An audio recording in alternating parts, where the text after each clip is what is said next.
Bonjour à tous et bienvenue sur Crypto Signal. Aujourd'hui on va parler d'Ethereum, la Shanghai Update, et puis on va également parler d'un retour éventuel des institutionnels sur la crypto. On l'avait déjà évoqué hier. On a déjà pas mal évoqué les possibilités d'une alt season, étant donné que Bitcoin arrive sur résistance, la dominance de Bitcoin arrive sur résistance et que on est littéralement en ce moment vraiment au creux du fin fond d'une Bitcoin season. Donc c'est peut-être quelque chose qu'on va aborder aussi. On va également parler de FTX et puis voilà. On commence par Ethereum.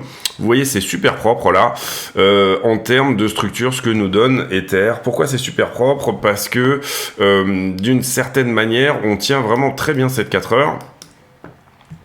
La orange que vous voyez ici, vous voyez qu'on est revenu la retest, il y a de ça 8 heures de temps. Enfin non, on est en daily là, donc c'était hier, excusez-moi.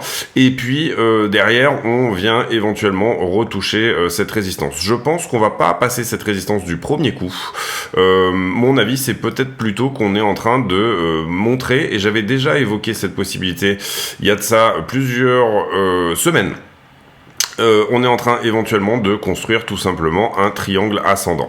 Donc on va prendre ici, vous le voyez, c'est plus ou moins cette zone là, comme ceci. Triangle ascendant, qu'est-ce que ça nous dit? Ça nous dit que tout simplement Ether pourrait être dans cette figure de retournement qui est assez fréquente en crypto. 1, 2, 3, 4, 5 et ensuite on en sort par le haut. Ici casser les $2000 tout de suite est possible, ça nous donnerait tout simplement un très grand W, vous le voyez ici. Alors bon, certes on a ici un plus bas qui est beaucoup plus haut que le plus bas précédent, mais c'est pas du tout un problème, et éventuellement W avec retest, c'est tout à fait possible également. Mais j'entrevois plutôt sincèrement ce triangle ascendant, c'est-à-dire à ce stade peut-être une correction d'Ethereum pour éventuellement revenir retester soit la trend verte qui est ici, soit la vraie trend globale, vous le voyez ici, en dessous, et quelque chose qui dure un peu plus longtemps éventuellement. C'est une possibilité intéressante pour éventuellement commencer à réfléchir à shorter Ethereum sur la zone. Cela dit, eh bien, on attendra ici un rejet d'abord. Hein. Il nous faut une structure de retournement dans une plus petite time frame pour éventuellement vraiment se dire qu'on va rentrer dans ce type de triangle ascendant. Target du triangle, eh bien, c'est reporter tout simplement l'amplitude la plus haute au point de cassure. Admettons qu'on ait ça. Ça nous emmènerait ici aux $4630 sur Ethereum. Et ce, vous le comprenez, à moyen terme. Hein. On parle pas ici d'y aller en ligne droite. On a également cette épaule tête-épaule inversée ici qui a cassé. Hein. Ça fait un petit moment qu'on en parle également. Épaule tête-épaule qui, elle, a une target autour des $2592. Donc, faire ce triangle ascendant voudrait dire revenir tester l'épaule gauche. Revenir tester l'épaule gauche.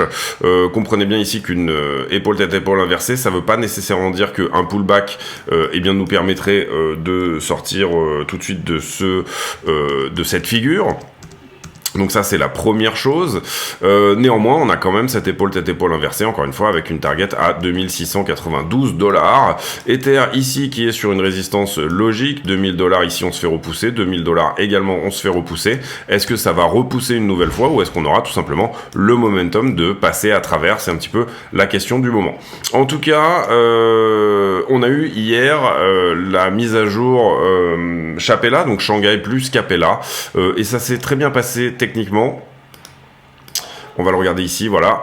Ça s'est très bien passé techniquement, et ce qu'on peut voir nécessairement sur l'idée, c'est que en tout cas, vraiment, d'une manière technique, tout ça s'est extrêmement bien déroulé. Un peu comme The Merge, où tout s'était extrêmement bien passé aussi.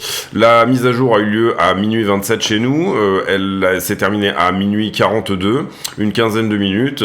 Et puis ensuite, on a commencé à pouvoir retirer les Ethereum stackés. Il y a eu 285 retraits et pour à peu près 10 millions de dollars de retraits donc sur la Beacon Chain.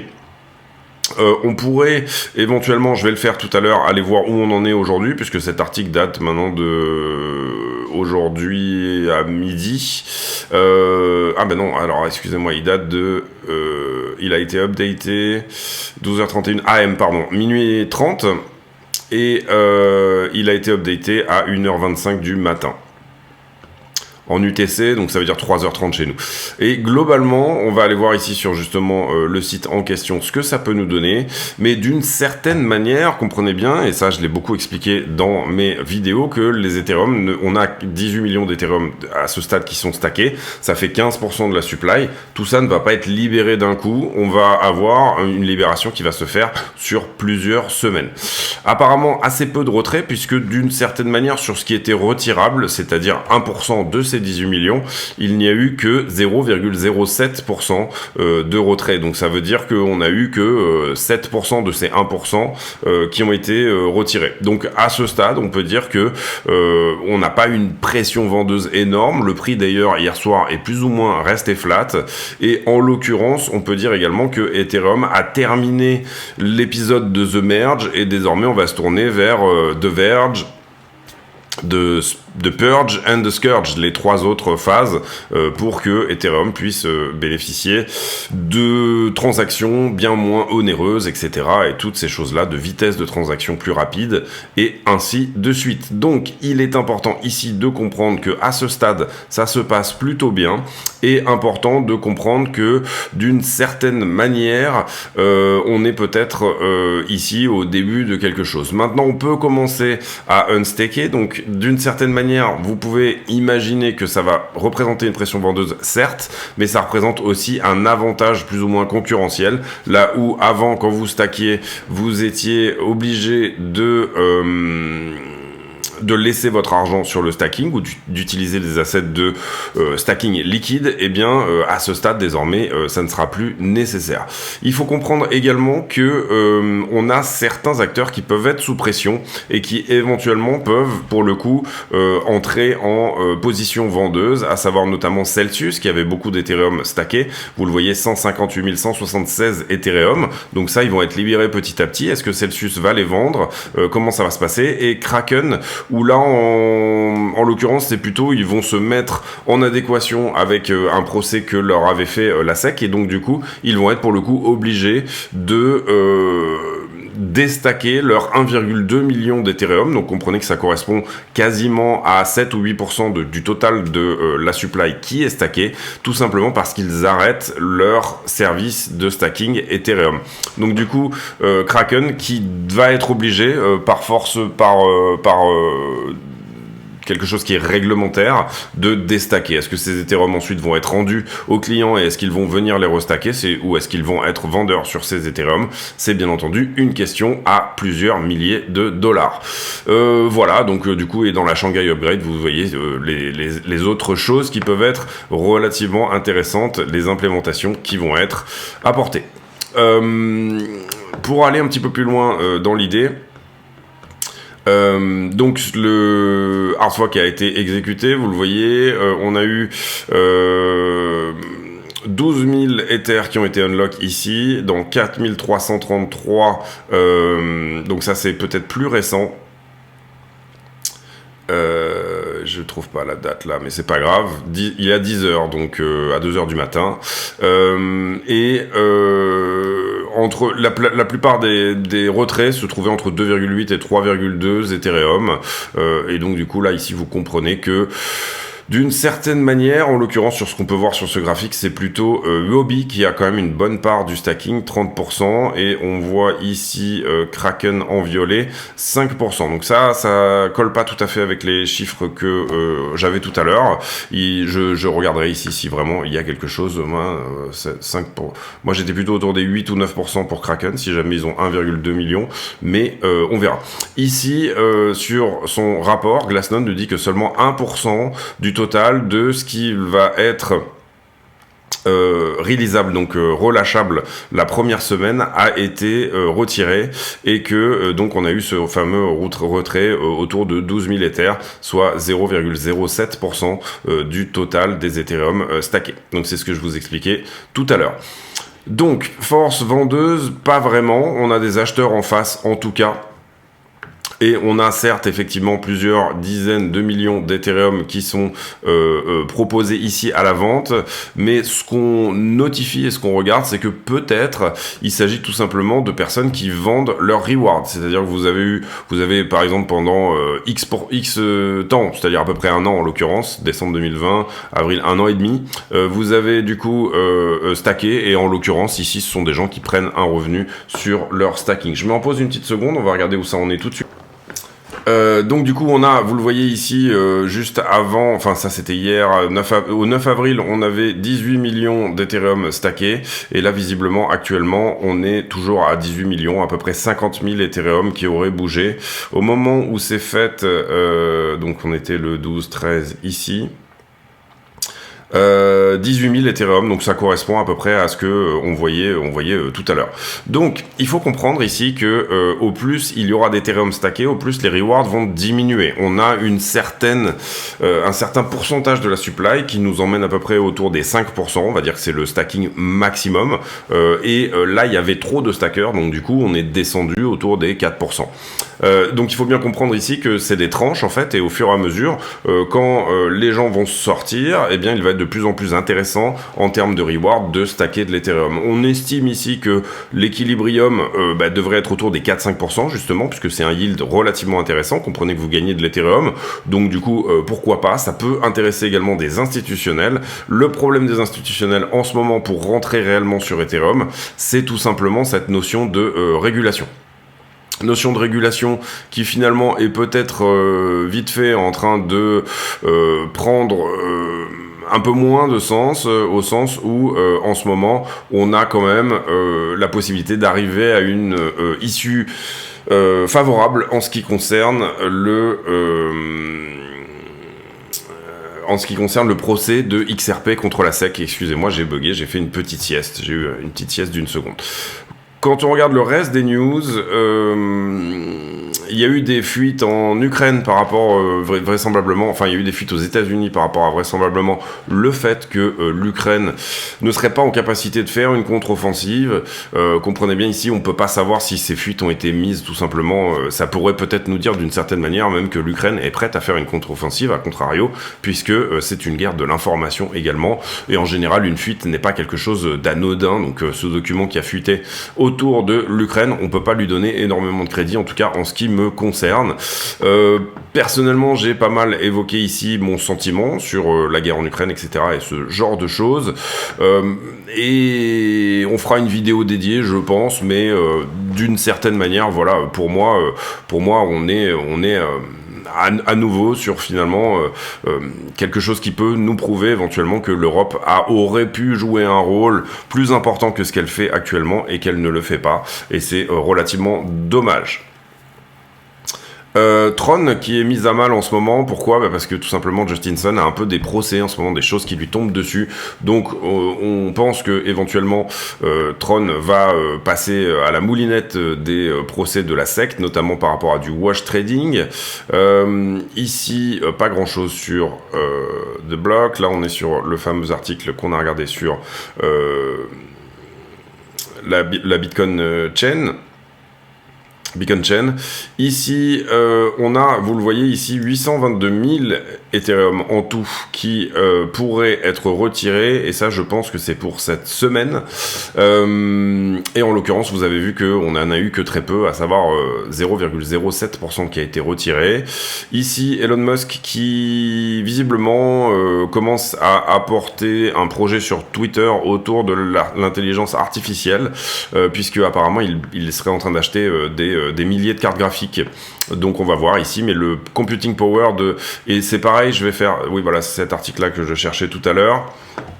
Je vais faire un sujet sur l'intelligence artificielle, je suis en train de le préparer, j'ai mes notes là qui sont plus ou moins prêtes, je pense que ça va sortir probablement ce week-end, mais en l'occurrence il faut comprendre que on est sur un virage majeur en ce qui concerne la capacité de computing, et globalement on va probablement passer grâce à cette possibilité pour tout simplement les ordinateurs d'avoir une forme de réflexion et surtout de nous parler à nous dans un langage plus plus humain de se mettre aussi à notre portée. On va probablement passer de l'intelligence d'une fourmi à celle de Einstein grâce aux ordinateurs, et ça va bien entendu disrupter énormément une très grande partie de l'économie. Je regardais notamment il y a pas longtemps, il y a un projet qui s'appelle une AI qui qui s'appelle Rent a Model ou quelque chose comme ça, où finalement c'est une agence de mannequins sur lequel vous pouvez demander une intelligence artificielle sous forme d'un modèle. Donc du coup vous louez, vous dites exactement ce que vous voulez, mais comprenez bien que du coup là on est en train de parler d'un changement notable dans l'industrie du modeling et des mannequins, et que donc du coup bien évidemment si une intelligence artificielle peut remplacer un mannequin et qu'on peut avoir exactement ce qu'on veut, que ça soit pour une photo, une vidéo, toutes ces choses là, etc., eh bien on est en train de totalement et c'est un exemple que je vous donne, mais on est en train de complètement changer certains secteurs de l'économie qui auparavant n'étaient pas accessibles aux machines et qui vont l'être. On va faire un petit point sur les minutes de la Fed, si j'arrive à les trouver. Ah oui, il y a cette petite news aussi, visiblement, on a retrouvé encore 5 milliards qui appartenaient à FTX.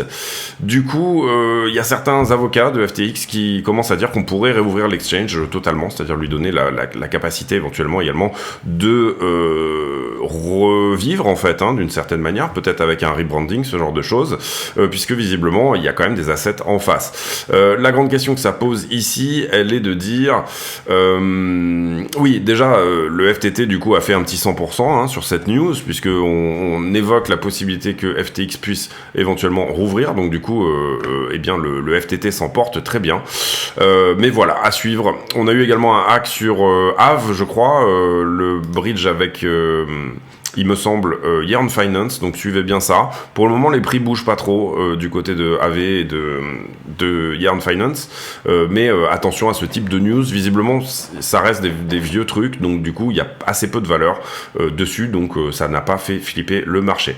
Hier soir à 20h30, on a eu également les minutes de la Fed qui sont sorties.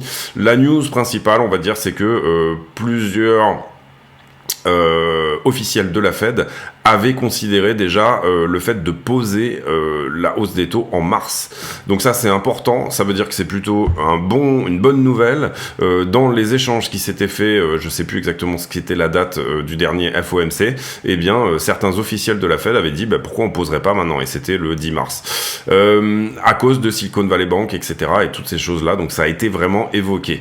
Je sais pas à ce stade si ces minutes-là ont eu un impact sur ce que pense le marché, puisqu'on a cet outil formidable du CME qui nous dit qu'est-ce que pense le marché autour de ça, et vous voyez que là on a un tiers du marché, donc ça c'est plus ou moins un sondage, c'est des gens qui répondent à un sondage, un tiers du marché qui pense que la Fed va poser au prochain meeting qui se tiendra le 3 mai, donc dans une vingtaine de jours, et on a les 2 tiers du marché qui pensent que Jérôme Powell va nous donner une nouvelle hausse de 0,25%. Donc ce qui est dans les prix actuellement, c'est peut-être potentiellement un peu plus le fait que effectivement on aura une hausse de 0,25 au prochain FOMC. On a fait, je pense, ici le tour au niveau des news. Je suis pas encore allé voir la price action sur BTC, mais on va le faire. Et globalement, aujourd'hui, à 14h30, on aura le PPI, donc le Producer Price Index, qui peut nous donner des informations sur l'inflation dans le futur, puisque c'est l'inflation des producteurs, l'inflation tout simplement de à combien je paye, on va dire, mes matières premières d'une certaine manière. Et puis également nous donner des informations sur la santé économique du système américain. Je pense qu'on a fait le tour des news. On va juste aller faire un petit coup de price action sur BTC, puisque j'ai attaqué sur Ethereum aujourd'hui, mais on n'a pas fait BTC. BTC à 30 200 $. Vous voyez que pour le moment, le petit niveau qui est en dessous, là, ici, est en train de tenir. Si on zoome un petit peu sur le 4 heures,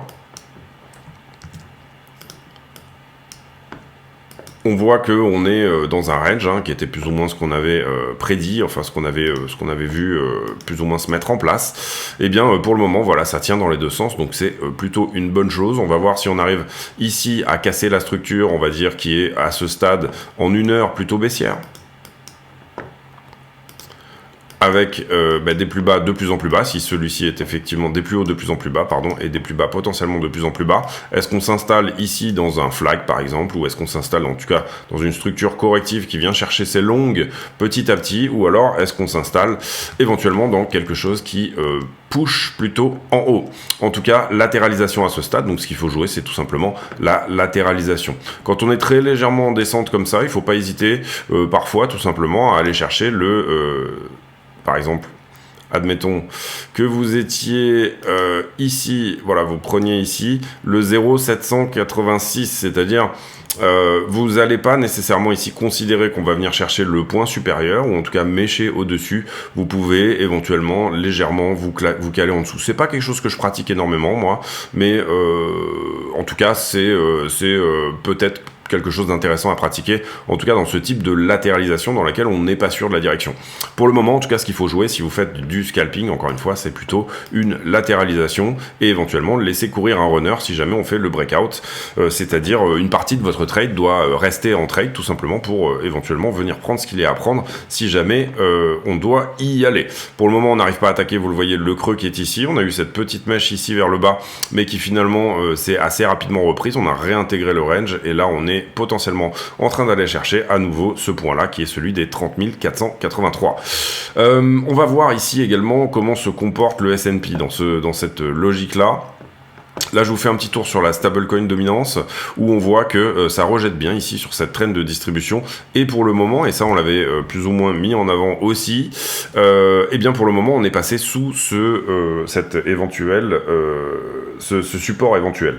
Donc ça c'est plutôt une bonne chose. Moi j'avais évoqué également la possibilité de revenir à peu près par là, c'est-à-dire si on revenait à une dominance de 12%, c'était plutôt 25 200 sur Bitcoin. Pour le moment, on repasse là-dessous, à voir si on confirme. Mais en tout cas, sur la stablecoin dominance, qui est l'indice du cash en crypto, c'est plutôt une bonne chose. On peut le voir également sur le Dixie, où on est sur un Dixie qui est sur support également, qui est autour des 100 $. Vous voyez ici, on a ce support potentiel que je vous avais déjà mis en avant. Donc du coup, on continue une structure baissière sur le Dixie, structure baissière.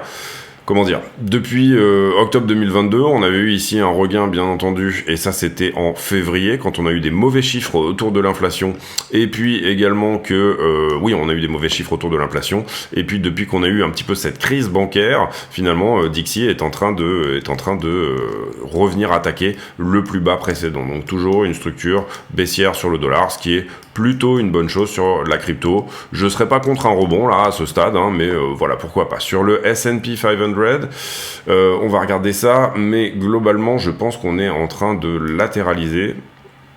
Voilà, on est en train de latéraliser, plus ou moins sous résistance, c'est-à-dire 4182. Personnellement, je pense que le S&P va aller au-delà des 4004. C'est-à-dire, ici, vous le voyez, on a une target. C'est un décompte qu'on a en Elliott qui tient depuis très longtemps, donc du coup, je vois pas pourquoi le remettre en cause à ce stade.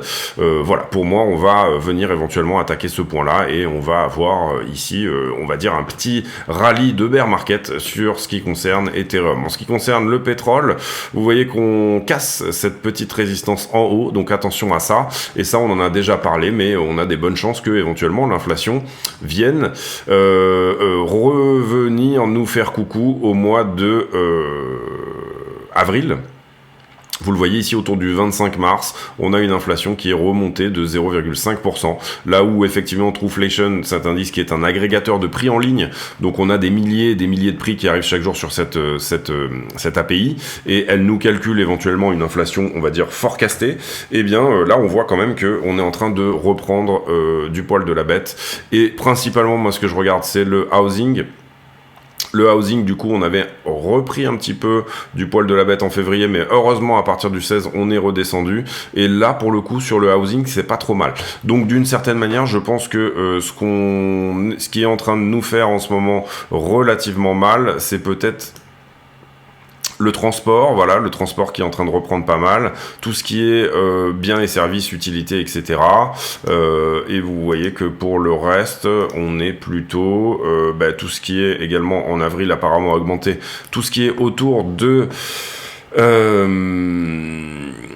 l'habillement. l'habillement, et puis très forte augmentation sur tout ce qui est communication, éducation et la culture. Voilà, donc d'une certaine manière, et oui, j'allais oublier la bouffe, hein, la bouffe, on est en train de se faire démonter en ce moment. Alors apparemment, en avril, la bouffe corrige un petit peu, mais vous le voyez ici, depuis le 23 mars, on se fait quand même pas mal éclater sur tout ce qui est bouffe, hein, sachant que bon, aux États-Unis, on est sur des narrations légèrement différentes de l'Europe, mais voilà. Allez, je vous envoie la page de pub. On va ensuite aller voir ce qu'il se passe sur la liquidité. Allez, on y va pour la page de pub. La chaîne est partenaire de 2 exchanges qui sont Bybit et BitGet. Ces 2 exchanges ont fait leurs preuves, ils sont suffisamment liquides à mon sens et ils ont également d'excellentes preuves de réserve. Comment on passe par le lien de la chaîne pour s'affilier sur un de ces exchanges? Tout simplement, on va sur la vidéo, on clique sur la description de la vidéo et là vous aurez 3 liens importants. Le premier étant l'accès au Discord, le serveur qui nous permet de communiquer. Le deuxième étant les liens d'affiliation ici que vous voyez sur Bybit et BitGet. Lorsque vous cliquez sur un de ces liens, vous allez tomber sur une page qui ressemble à ça, et là vous allez cliquer sur s'inscrire. À partir de là, vous aurez de toute façon accès au moins 15% sur vos frais de trading, quoi qu'il arrive. Pas besoin de faire le reste, on va dire. À partir de là, vous serez de toute façon affilié. Mais vous pouvez éventuellement aller plus loin. Vous pouvez aller plus loin en tout simplement, une fois que vous êtes connecté, votre page de connexion, elle ressemble un petit peu à ça. Et là, vous allez passer votre souris sur votre icône de profil, et ça va vous afficher un numéro qui s'appelle le User ID, le UID. Vous copiez cet UID et vous venez sur le Discord, vous présentez ici. Nous, notre Discord, il faut se présenter à l'entrée, c'est-à-dire qu'il y a un filtre, on filtre les gens de manière à éviter les scams et les bots et pour donner des rôles aux gens, c'est-à-dire est-ce que vous êtes plutôt trader, débutant, affilié, etc. Une fois que vous aurez fait ça, vous allez dans le salon demande affiliation et dans le salon demande affiliation, vous allez pouvoir poster votre UID. Et votre UID sera validé ou non comme étant une UID qui est tout simplement affiliée à CryptoSignal. Ensuite, vous aurez accès à un salon privé qui s'appelle Section Affiliée, dans laquelle je poste des graphiques et je poste des analyses, etc. exclusives sur ce salon. Il y a aussi une possibilité de participer à un tirage au sort. Pour participer à ce tirage au sort, il faudra également déposer 100 USDT, en plus de s'inscrire et de faire toutes ces démarches-là, déposer 100 USDT sur un de ces 2 exchanges. À partir de là, l'exchange me le dira et ils me diront que vous avez, entre guillemets, le statut de super affilié. Le statut de super affilié, vous n'êtes pas obligé de trader ces 100 USDT d'ailleurs, hein, ils peuvent très bien juste rester sur la plateforme quelques temps, le temps que vous soyez validé, et puis une fois que vous êtes validé, vous pouvez les enlever, vous en faites ce que vous voulez, mais ça vous permettra de participer à un tirage au sort tous les 20 affiliés de 200 USDT. Donc le premier tirage au sort, il sera sur 20 affiliés, le deuxième sera sur 40, une chance sur 40 de gagner 200 USDT, le troisième sera sur 60, une chance sur 60, etc. Donc voilà, écoutez, si ça vous intéresse, n'hésitez pas à passer par ces liens, et puis on revient à la vidéo. Merci de votre attention. Allez, on continue sur les liquidations. J'ai un petit problème avec iBlock aujourd'hui, donc je leur ai envoyé un mail, j'ai ouvert un ticket et je pense que ça va se rétablir d'ici demain. Demain, il n'y aura pas de vidéo d'ailleurs parce que je suis en déplacement, ou si j'en fais une, ce sera peut-être une vidéo sur le téléphone portable, voilà, vite fait.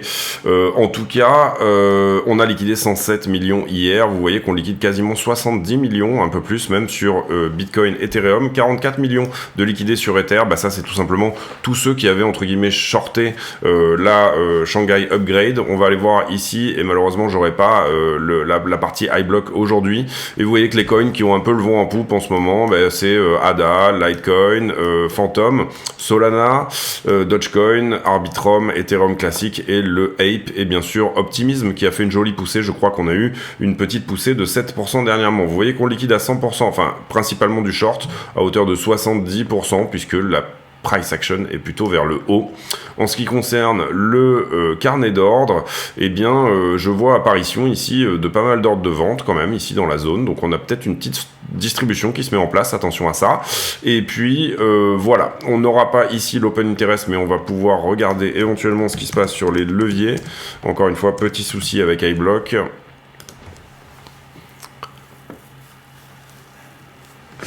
Alors, sur Bitcoin, on est venu chercher la borne basse, ici, vous le voyez, tac, ça a été fait. On n'est pas encore venu chercher la borne haute, on avait fait la vidéo à peu près par ici.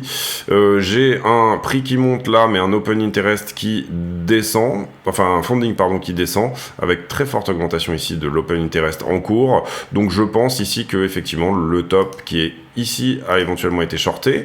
Ensuite, ici, j'ai des contrats qui devraient se fermer. Normalement, le funding devrait descendre. Il le fait un petit peu, mais pas plus que ça. Donc, on peut éventuellement ici dire qu'on a effectivement un point de long à venir prendre. Ensuite, le prix augmente. J'ai un funding qui fait sa vie un petit peu. Ici, j'ai pas mal de longues. Donc on va mettre un point de longue également à prendre ici, tac, et j'ai oublié de mettre celui-ci en rouge. Hop, et puis ensuite ça va dans le bon sens, sauf là où je suis pas mal shorté, et vous voyez qu'on est venu prendre ce point. Ici, latéralisation, tout est bon, et là en l'occurrence tout est bon également, donc voilà, pour moi pas la peine de rajouter ici un niveau de short en haut. Donc vous voyez borne basse 29,7, borne haute 30,5, c'est-à-dire un nouveau top local éventuellement pour Bitcoin. Donc on va sauver ça, et on va aller voir ce qui se passe sur Ethereum. Alors sur Ether, vous voyez qu'on est venu nettoyer les shorts en l'occurrence, donc on l'a fait ici et là, on avait fait la vidéo à peu près par ici. Bah là j'ai une price action qui suit bien le prix, c'est plutôt propre de ce côté-là. Donc j'ai un niveau qui va être ici, potentiel en short en trétillé. Trétillé parce que niveau pas conséquent, hein, on peut dire qu'il n'y a pas d'anomalie ici, et un niveau qu'on va mettre en bas également en trétillé ici. Donc voilà, on va voir ici, je verrai bien moi personnellement, en général quand on a une petite bougie qui pousse comme ça, et ben on consolide entre finalement le 0,786 et le, on va mettre un Fibo ici pour vous montrer l'idée. Quand on a comme ça une bougie qui pousse un petit peu, on a tendance assez souvent à venir ranger finalement entre les deux bornes qui sont là. Donc on peut s'attendre éventuellement à ne venir chercher aucune de ces bornes. Alors parfois c'est le 0,618, parfois c'est le 0,786, parfois c'est souvent même c'est du 0,786 au 0,382. Et là en fait il est à l'envers, mais c'est pas grave, vous aurez quand même ici la même idée. Enfin il est à l'envers. Disons que d'habitude moi je pose mes Fibo à l'envers et là j'utilise pas CoinLS pour faire ça. Mais d'une certaine manière, on peut s'attendre éventuellement à un petit range ici dans la zone, vous le voyez. C'est une possibilité. Maintenant, on sauve ça sur Ether. Donc, j'aurai pas les liquidations ici. J'aurai pas... non, ben, on va aller du coup se reporter sur la price action et on va faire la partie un peu plus scalping, on va dire. On va même peut-être la faire sur directement le perp de Bybit, puisque ça fait un moment qu'on l'a pas utilisé. On va aller sur du 15 minutes. Et l'idée ici, vous voyez d'ailleurs que Bitcoin est complètement dans une consolidation. Ce que je voulais vous montrer éventuellement ici aussi, c'est oui, éventuellement le price action concept. Tout est vert, on a des changements de caractère de la structure dans tous les sens, plus ou moins dans le vert. Donc ça, c'est plutôt une bonne chose. Et on a un break of structure en daily. Pourquoi on a un break of structure en daily? On va regarder ça ensemble, parce que tout simplement, oui, c'était un vieux break of structure. C'est le moment où on est passé par-dessus le range, c'est-à-dire où on a cassé la borne des 30 000 $. Donc on a ici une price action qui nous dit que toute la price action se tourne vers le haut. Donc si on doit descendre ici dans les time frames, petit à petit, vous le voyez ici sur la 4 heures, on est sur quelque chose d'éventuellement haussier également, grâce à ce changement de caractère, et on avait même ici le BOS sur la 4 heures. Quand on regarde ici la 1 heure, on peut voir également, ça va s'afficher. Hop, on va faire comme ça. Sur la 1 heure, on peut voir également un changement de caractère plus ici. Je vais essayer de zoomer pour que vous puissiez bien voir. Là où effectivement la 1 heure est peut-être en train de repasser haussière. Bon, pour moi elle est baissière, hein. Là je suis pas tout à fait d'accord avec l'algo. Lui il considère que ça c'est une prise de liquidité, ça aussi, d'accord. Et en fait il considère qu'on a une borne ici qui est plutôt celle-ci. Donc là on est en train d'éventuellement soit casser celle-ci, soit rejeter. En tout cas vous le voyez ici, il y a un order flow qui est assez fort. En 1 heure, 58% de la valeur en haut de cette bougie. Donc on a des bonnes chances quand même de venir éventuellement taper les 30 400 $. Sur la 15 minutes, on est sur une 15 minutes qui elle aussi est haussière. Là pour le coup, c'est relativement facile de le voir, hein, si vous voulez. Donc là, l'idée, c'est éventuellement de venir péter les 30 370 et éventuellement retourner du coup la 1 heure. Je vous rappelle, pour moi, la 1 heure, là, lui, il nous dit qu'elle est haussière. Pour moi, elle est baissière. Et Quand on regarde eh bien, le 5 minutes, 1 minute, etc. Est-ce qu'on a éventuellement des choses à voir de ce côté-là? Alors, on avait un assez joli... On va enlever l'indicateur ici. On avait un assez joli triangle ici. Un petit peu la même chose que ce que je vous ai montré tout à l'heure, c'est-à-dire un triangle ascendant. On va peut-être plutôt le mettre comme ça, voilà. Voilà, ici, en fait, je ne sais pas si vous le voyez, mais il se trouve là. On pourrait éventuellement le tirer jusque là. D'accord, qui a fait sa cassure. Ensuite, on revient, teste la borne basse. Et là, pour l'instant, on valide la cassure. Donc ça, sur le 5 minutes, c'est plutôt boule également. On a également, éventuellement, on va aller voir là la 5 minutes. La 5 minutes, elle est... plus ou moins baissière à ce stade, en tout cas sur la dernière branche, vous voyez que on est sur une latéralisation, hein, on voit assez bien. Qu'est-ce qu'on fait? On attaque le creux qui est ici, d'accord, et pour l'instant il tient. Donc c'est en train de nous dire sur la 5 minutes, bah, peut-être qu'on est en train de valider une structure qui va continuer à monter. Comprenez que la trend importante là ici, elle est là en fait, en 5 minutes. Hop. Et vous voyez qu'elle tient bien, je vais vous enlever la précédente. C'était juste pour vous montrer le triangle. Vous voyez que cette traîne-là, en 5 minutes, elle tient. Vous voyez que pour le moment, on a un niveau ici qui tient également. C'est celui-ci. Donc le creux, là, qu'on avait vu. Donc on n'a pas envie d'attaquer nécessairement ici la jambe basse. Si on avait un retest de la structure, c'est ce qu'on viendrait faire. C'est-à-dire qu'on viendrait attaquer le creux précédent. Et ça serait, moi, personnellement, le niveau, si vous n'êtes pas en longue ici, ou éventuellement, il peut être intéressant de regarder ce que fait le prix pour éventuellement rentrer là-dedans.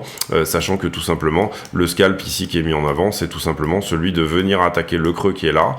Avoir une bonne entrée là pour être bien sur le niveau. Hein. Encore une fois, on n'investit pas sur une trend, on investit sur un niveau et éventuellement à partir de là revenir recasser le top local, c'est-à-dire un trade qui nous donnerait quelque chose comme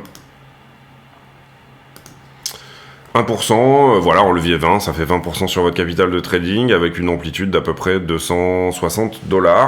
Pas la peine de prendre tout le profit ici, éventuellement vous pouvez rester dans le trade en vous disant que cette 5 minutes va continuer. Pourquoi? Parce qu'on a regardé la time frame supérieure qui est autour du 15 minutes, qui pour nous est haussière également. On a regardé également la time frame supérieure. Pour le coup, la 1 heure est baissière, mais on peut peut-être mettre en avant l'idée que la 1 heure va venir casser la 4 heures, etc. Pour ceux qui veulent réellement shorter ce move, ben, vous le voyez là ici, on a quand même un niveau cohérent à peu près dans cette zone là. Alors c'est pas forcément à 1 heure, mais voilà, à peu près dans cette zone-là, on a un niveau qui repousse systématiquement. Donc là, pour le coup, ça serait à attendre de revenir une nouvelle fois tester ce niveau avec une prise de profit partielle vers le bas de range. Donc jouer plutôt la latéralisation, étant donné que là, on est en haut de la structure, eh bien, ça serait plutôt un short pour revenir éventuellement tester les 29,8. En termes de liquidité, je peux vous dire qu'en tout cas, on a plus de monde en dessous qu'en dessus en ce moment, étant donné la price action qu'on a eu, c'est pas très compliqué de voir que ici, étant donné cette jolie bougie là et la cassure de ce range vers le haut, ben, on a déjà pas mal de liquidité ici dans cette box là qui se trouve entre 25,2 et 26,5. On a pas mal de liquidité également, je pense, à ce stade, puisqu'on avait eu une explosion de l'open interest, je vous l'avais montré sur CoinAlyze, à peu près dans ces niveaux-là. Donc on a pas mal de liquidité également, tout simplement sous cette structure-là, c'est-à-dire le point de cassure à peu près là, vers 27,8. Et à ce stade, finalement, soit on a une vraie demande au spot qui nous dit que oui, effectivement, Bitcoin va continuer vers le haut, ça coûterait trop cher aux market makers de venir nettoyer tous ceux qui étaient rentrés en longue sur ces zones-là. Et également, vous le savez, moi je vous avais mis en avant les 22,5, qui est un point crucial pour moi où il y aurait éventuellement une box de liquidité aussi. Donc l'idée ici, c'est si on n'arrive pas à faire ce mouvement-là, ben, on continue un petit peu plus vers le haut jusqu'à enclencher éventuellement ce fameux mouvement de correction. Pour le moment, il n'arrive pas. Pour le moment, cette structure, entre guillemets, elle a un manque de logique Parce que, en général, quand vous faites un mouvement comme ça, vous allez à minima corriger 50% pour ensuite repartir. C'est ce qui nous donne ces très jolies, vagues de montée. Encore une fois, j'avais fait un tuto sur la price action où je vous expliquais que la structure parfaite, c'est celle qui vient réattaquer, là on parle d'une structure haussière, réattaquer ses creux, c'est-à-dire on vient sortir les longueurs jusqu'à ce que, là, vous voyez, dans cette zone, on n'a pas suffisamment de monde. C'est très compliqué de rentrer très early sur un trade, et là en l'occurrence vous allez avoir moins de gens qui vont rentrer sur ce trade en longue, je parle quand vous êtes en bas de ça là, parce que tout simplement la price action vous dit de ne pas le faire, mais ensuite ça retourne le prix. On est aussi dans des zones éventuellement où ça commence à intéresser les investisseurs de rentrer sur un mouvement qu'ils n'avaient pas touché, et puis derrière on nettoie une partie tout simplement des longueurs pour nettoyer la liquidité et repartir en haut. Cette structure-là, la structure qu'on est en train de regarder, la structure actuelle sur Bitcoin, elle n'a rien de parfait en ça qu'elle ne vient pas réellement ici, encore une fois, faire attaquer la jambe du mouvement précédent, et pour le moment, ça n'est pas le cas. Ça s'appelle un fair value gap ici, et ça, c'est quelque chose que théoriquement, on doit venir nettoyer parce que là-dedans, il y a de l'argent. C'est une box de liquidité. Maintenant, quand on est sur des rallyes importants, et ça avait été le cas en 2020, etc., il arrive qu'on ne vienne pas revisiter tout simplement ces box, mais qu'on mette le projet à plus tard.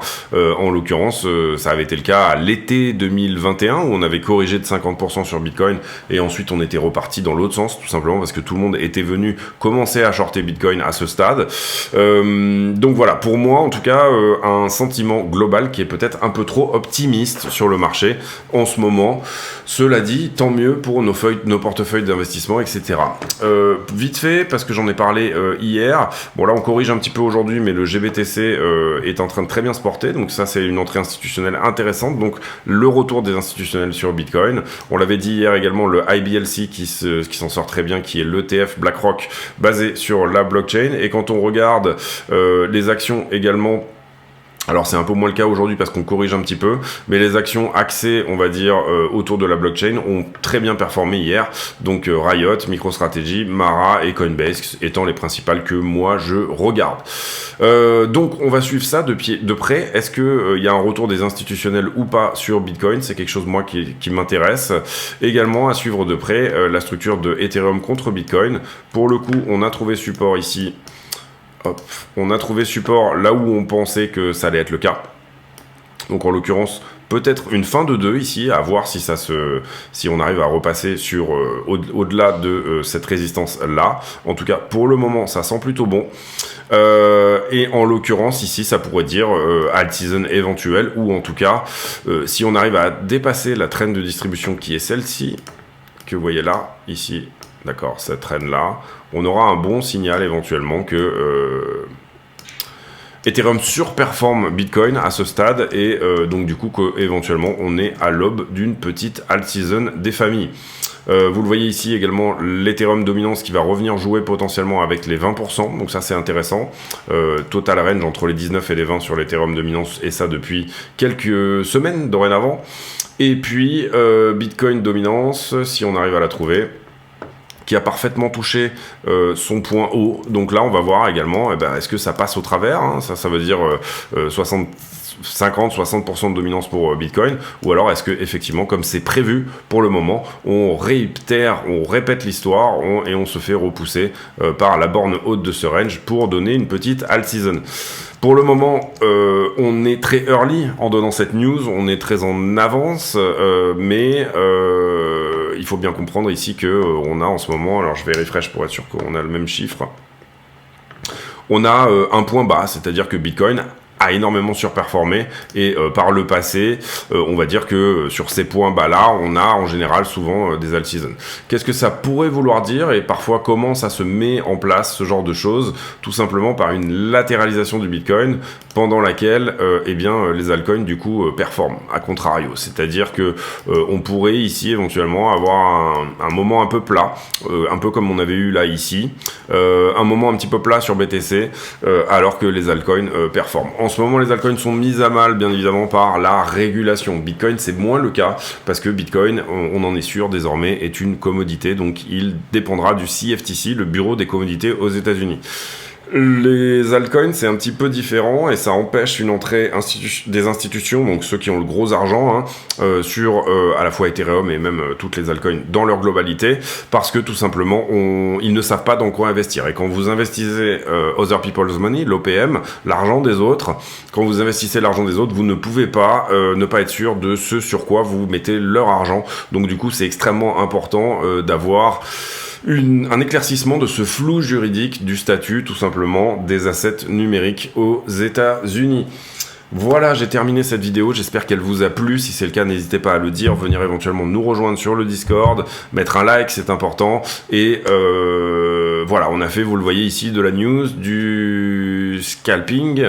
On a fait également de la price action, on a fait de la liquidité, pas comme j'aurais voulu à cause de ce petit souci avec iBlock, qui en fait n'a pas renouvelé mon envolement alors que je l'ai repris, donc je sais pas, j'ai envoyé un mail, je vais revoir ici.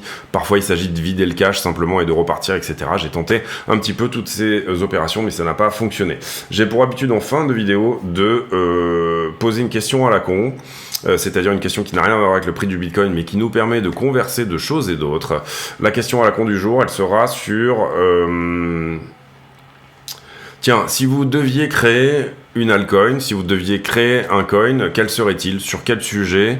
Quel serait son nom? Etc. Voilà, essayez éventuellement, si ça vous intéresse, réfléchir à ça, c'est-à-dire si vous aviez un projet plus ou moins axé sur la blockchain, eh bien, sur quoi vous vous positionnerez. Personnellement, moi, ça serait un projet humanitaire certainement, et j'y pense même, peut-être, voilà, il faut que je vois, mais un projet humanitaire, bon, j'ai peut-être pas le nombre de followers pour pousser ce genre de projet, mais qui serait plus ou moins sur la chirurgie pour des enfants du tiers-monde, possibilité de chirurgie en France, notamment pour tout ce qui a trait aux opérations du cœur, avec potentiellement, voilà, un système intéressant, c'est-à-dire que ça reste quand même quelque chose, un token d'investissement, mais qui permette en même temps de faire une bonne action, et ça en lien avec une association qui recevrait les fonds. Voilà, ça serait ça, si j'avais un projet à faire actuellement, ça serait autour de ça.